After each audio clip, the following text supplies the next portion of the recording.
4 filles se réveillent sur une belle plage de sable, mais elles ont fait naufrage. La fille aux cheveux courts est Asuka, de la classe C. La blonde est Shion, elle aime jouer du piano et a un chien qui s'appelle Arnold. La fille à lunettes de la classe A est Mutsu.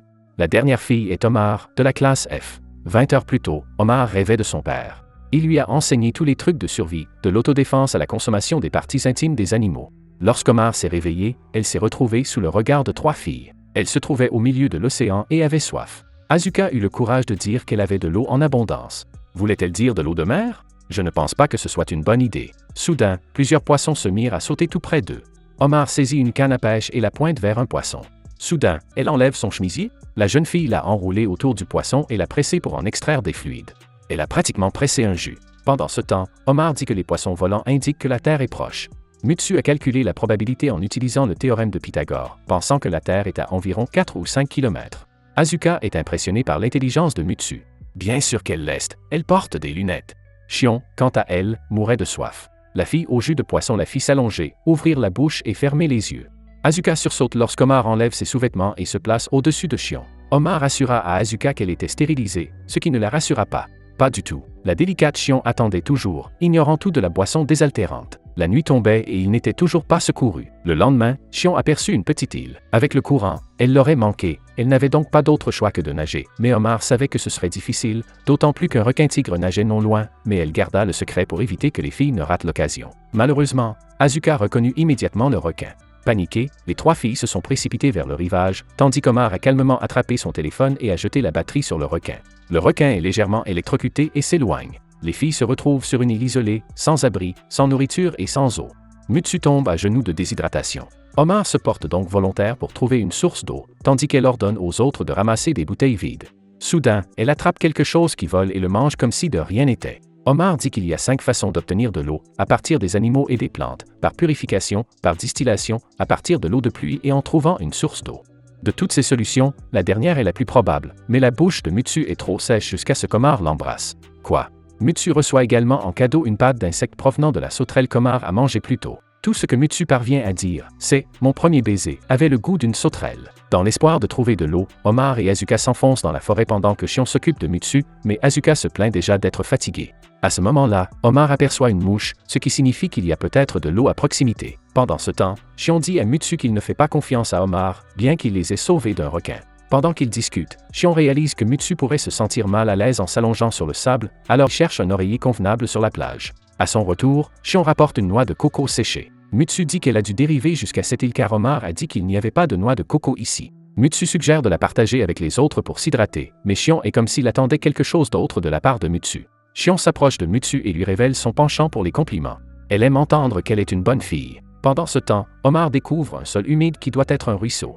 En creusant suffisamment, il pourrait trouver de l'eau, mais Asuka est très fatiguée. Omar tend à Asuka un chiffon contenant de la terre. Si elle le presse, de l'eau en sort. Asuka est excitée et pense que c'est la meilleure eau qu'elle ait jamais bu, mais elle se rend compte que l'eau provient de la chaussette d'Omar.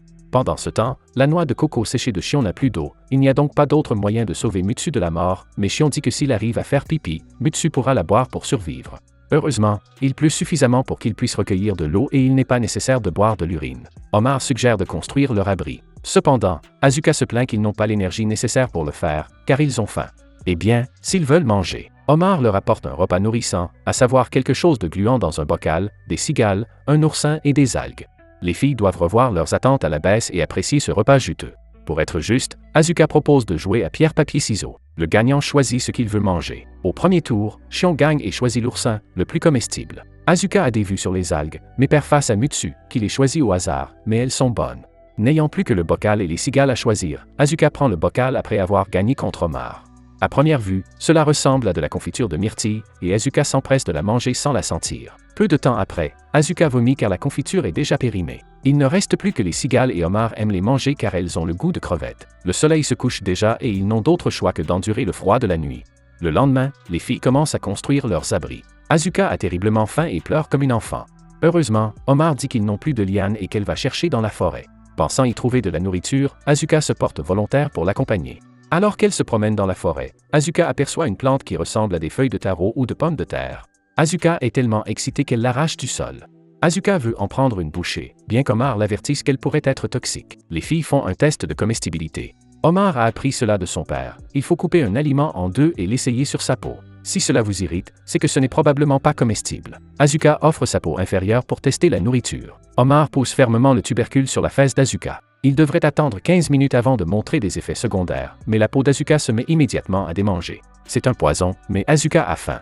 Soudain, une cigale vole près d'elle. Elle l'attrape instantanément, mais ne sait pas quoi faire jusqu'à ce qu'elle lui échappe. Heureusement, Omar la rattrape, elle enlève sa tête et la donne à Asuka.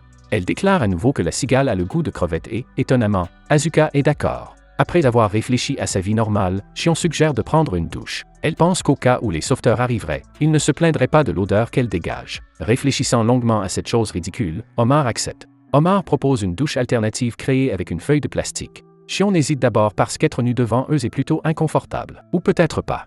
Asuka et Mutsu contrôlent l'eau pour elle jusqu'à ce qu'ils tirent trop fort, déversant toute l'eau sur elle. Plus tard dans la journée, Mutsu aide Omar à trouver de la nourriture près du rivage. Mutsu se rend compte que ce qu'elle a appris à l'école ne sert à rien dans cette situation.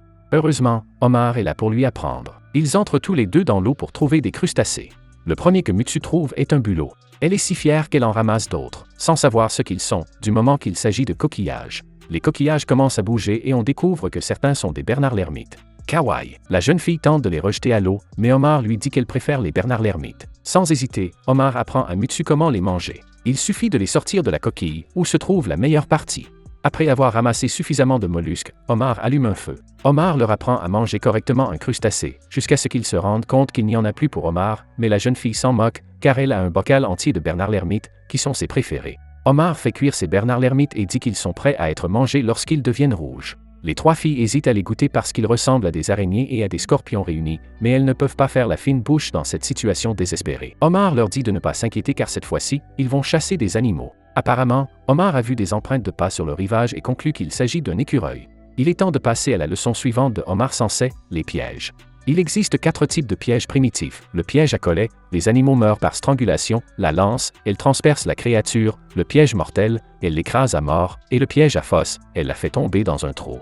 Mais malgré leurs expressions choquées, Omar semble sincèrement enthousiaste à ce sujet. En cherchant un fil fin, Asuka tombe sur un crapaud. Omar est impressionné par le fait qu'Asuka n'a pas besoin d'aller à la chasse pour se nourrir, car la nourriture se trouve près d'elle. La peau des crapauds est empoisonnée, mais elle est comestible lorsqu'elle est enlevée. Asuka l'attrape dans sa jupe, mais elle commence à douter de la justesse de son geste. Soudain, Omar aperçoit un terrier contenant des excréments d'animaux. Il en ramasse une et la renifle.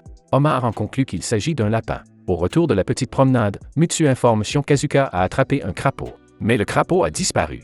Maintenant que leurs outils sont terminés, les filles sont prêtes à créer leur piège. Asuka veut l'essayer, mais Omar l'avertit de faire attention. Asuka pose son pied sur le piège et Mutsu aperçoit enfin un lapin. Le piège étant prêt, il est temps d'attirer les lapins. Omar prévient tout le monde de faire le moindre bruit car les lapins ont de bonnes oreilles. Au bout d'un moment, Asuka et Mutsu trouvent enfin un terrier. Mais les branches sont trop épaisses ou trop hautes. Heureusement, Mutsu pense à une alternative, à savoir une lourde bûche utilisée comme poids. Omar s'approche d'eux et est plutôt impressionné par le résultat. Asuka réessaie et bizarrement, ça marche. Il est maintenant temps d'attendre le lapin. De retour de la forêt, Asuka, Omar et Mutsu se reposent dans leur petite cabane. Shion, quant à elle, a l'air fatiguée d'avoir ramassé du bois.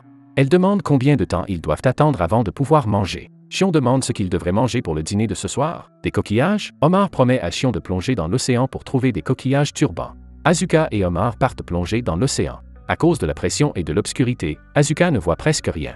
Omar utilise l'air de ses poumons pour créer des lunettes temporaires dans l'eau. Cependant, malgré ses efforts, elle ne trouve aucune coquille de turban. Si elle abandonne maintenant, Omar décevra Shion, ce qu'elle ne veut pas. Asuka et Omar reviennent enfin de leur chasse. Shion est ravie de voir qu'Omar a ramassé beaucoup d'étoiles de mer. Cependant, Shion perd la tête, jusqu'à ce qu'elle voie des bleus sur la main d'Omar. Asuka murmure qu'Omar a essayé de ramasser des huîtres, mais que leurs coquilles sont tranchantes comme des rasoirs et qu'elle s'est coupée. Réalisant à quel point elle a été ingrate, Shion est émue aux larmes et mange l'étoile de mer. Elle dit à Omar qu'elle est délicieuse et qu'elle est heureuse de savoir que Shion l'a appréciée. Il est impossible de savoir quand ils pourront rentrer chez eux. Mais une chose est sûre, tant que les filles resteront et travailleront ensemble, elles pourront survivre à cette épreuve. Si vous voulez une suite à cet anime, abonnez-vous, laissez un like et un commentaire pour aider la chaîne à grandir.